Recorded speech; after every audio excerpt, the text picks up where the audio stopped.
Hi, Libra rising sign. Here is your weekly forecast starting on the 9th of February until the 15th of February. So this is pretty much of a big week due to Saturn moving into your seventh house. But I'm going to be making a separate video about that so that we can go as deep as possible. But the very first stop of the week is going to be Mercury, Saturn and North Node conjunction. And this is about a health breakthrough.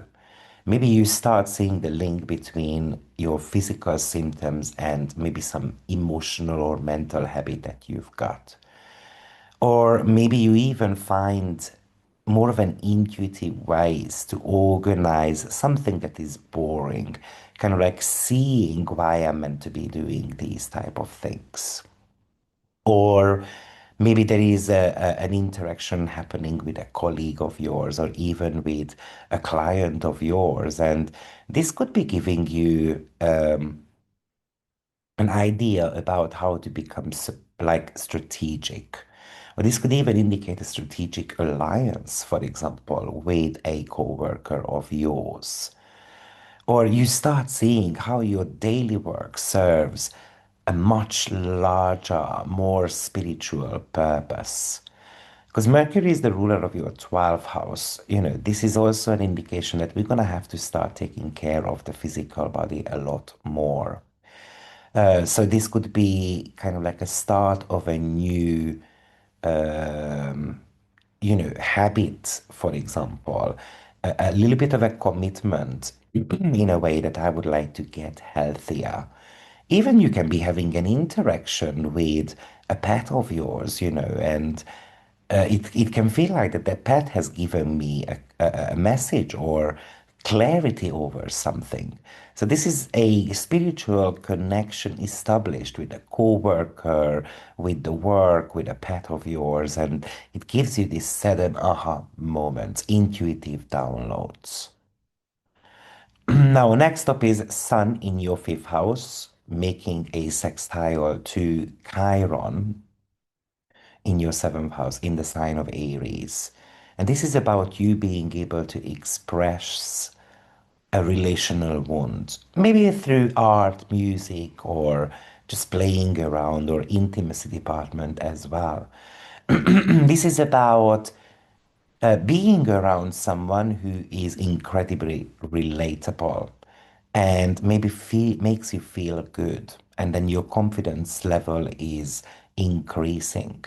You can be entering a romantic situation where being honest, for example, about your relationship baggages, might create more intimacy. So this is an invitation to be more like open-minded, transparent with the partner as well as with yourself. Or maybe this is you getting the support from the partner for a creative project that you have. Or maybe you have been feeling somehow too much, and the partner reassures you that you are not too much to handle.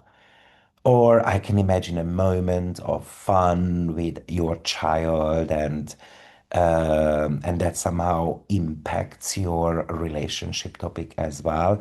Or maybe this is the realization why you have been treated in partnerships in certain ways. And maybe it's because you have given your own autonomy, the control away to others.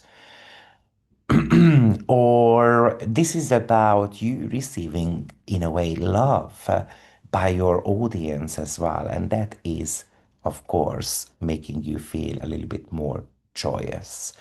This is about you healing the roots of your relationship, basically.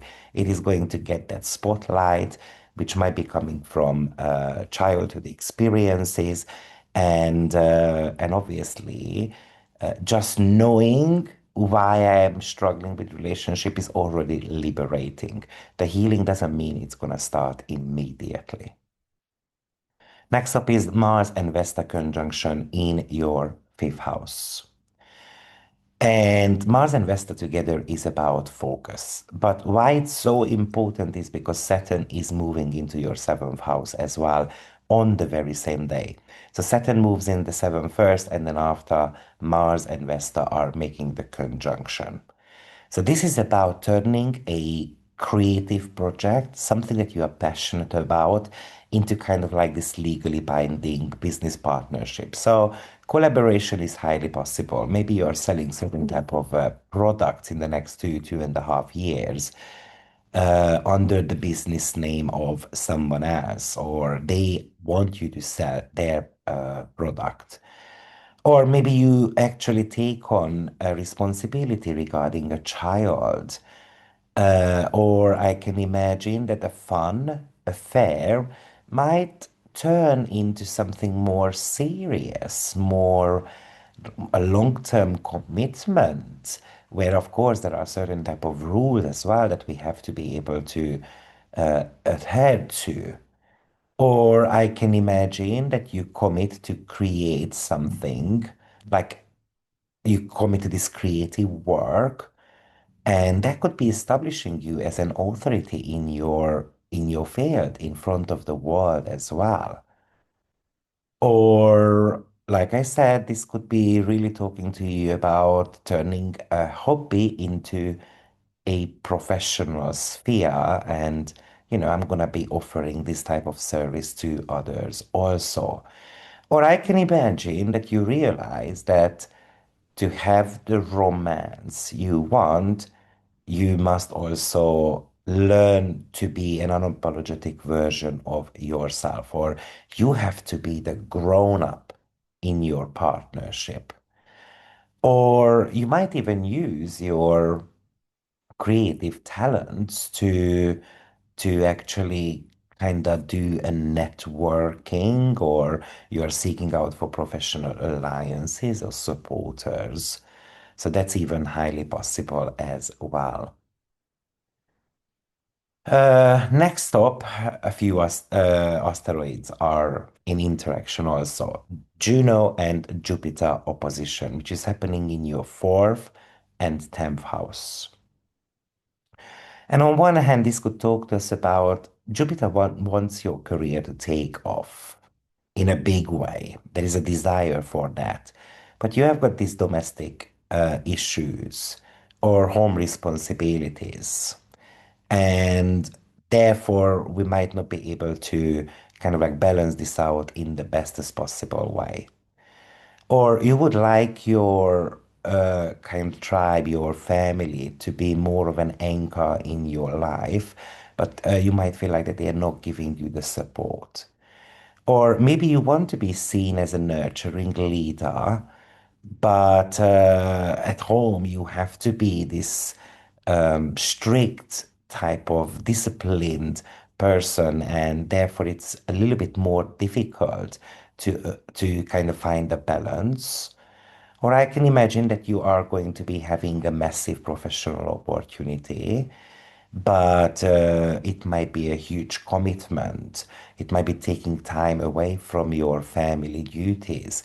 Maybe this is also an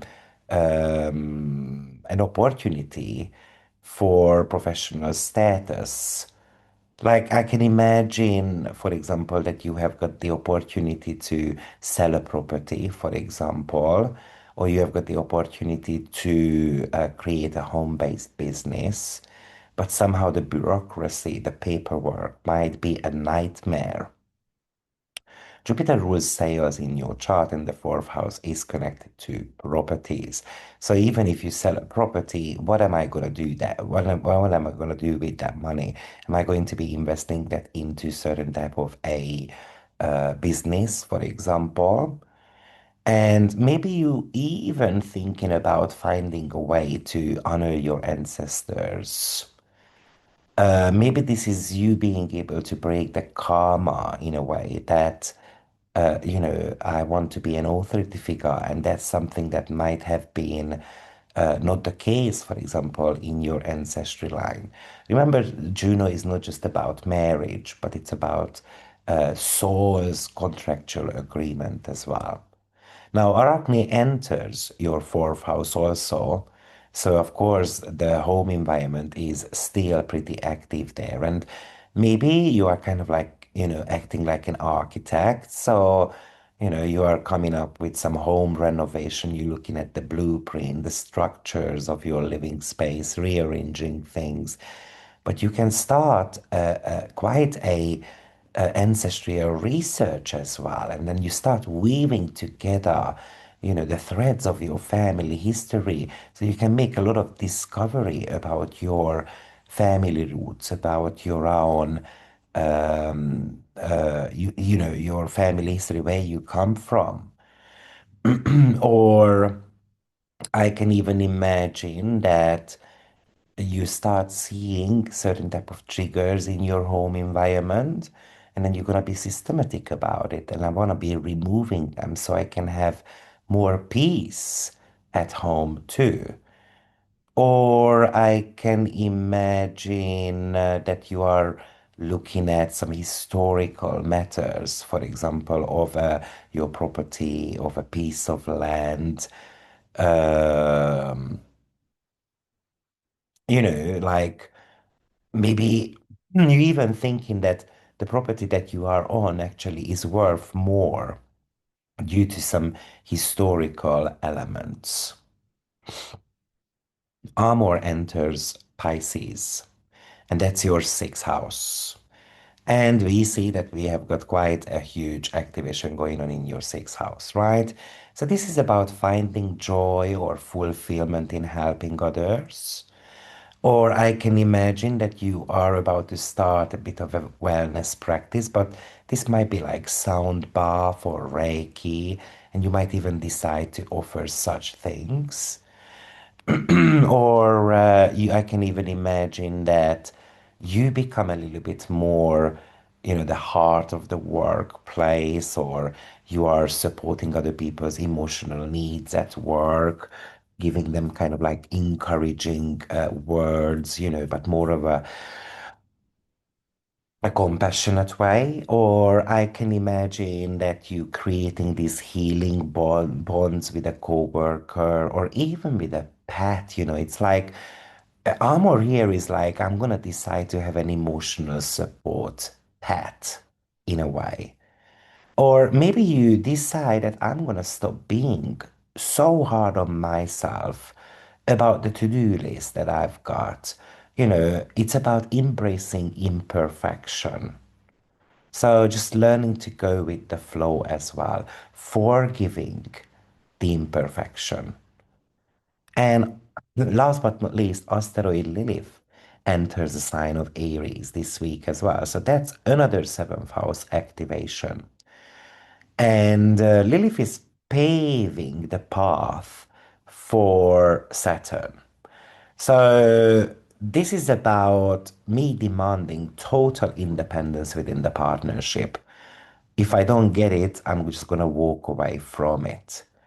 Or I'm gonna stop being the polite one in the partnership, and I'm gonna start showing my raw edges, which of course can shock others. Or maybe there is a contractual agreement that you are about to refuse because maybe it doesn't support your individuality. Or you are going to be attracting very powerful allies, someone who is fierce and independent, and maybe this is something that you have always wanted to become. Or maybe you confront a partner in a very bold way, not giving them the room to kind of come up with an excuse or a lie. And yeah, you come across very fierce, very kind of independent. So if we bring all these together, the vibe for you of the week is a lot of creativity and a lot of agreements. So I can imagine that you change the way you want to relate to others. You bring a more serious tone to all your partnership and the way you work with clients and so forth. But also there is a lot of focus on creative joy, on romance. Maybe you are learning that to have fun, you need a partner who is actually going to be able to kind of share your goals, your creative visions with you. So, Libra, this is your weekly energy pattern, and I will see you next week. Take care. Bye bye.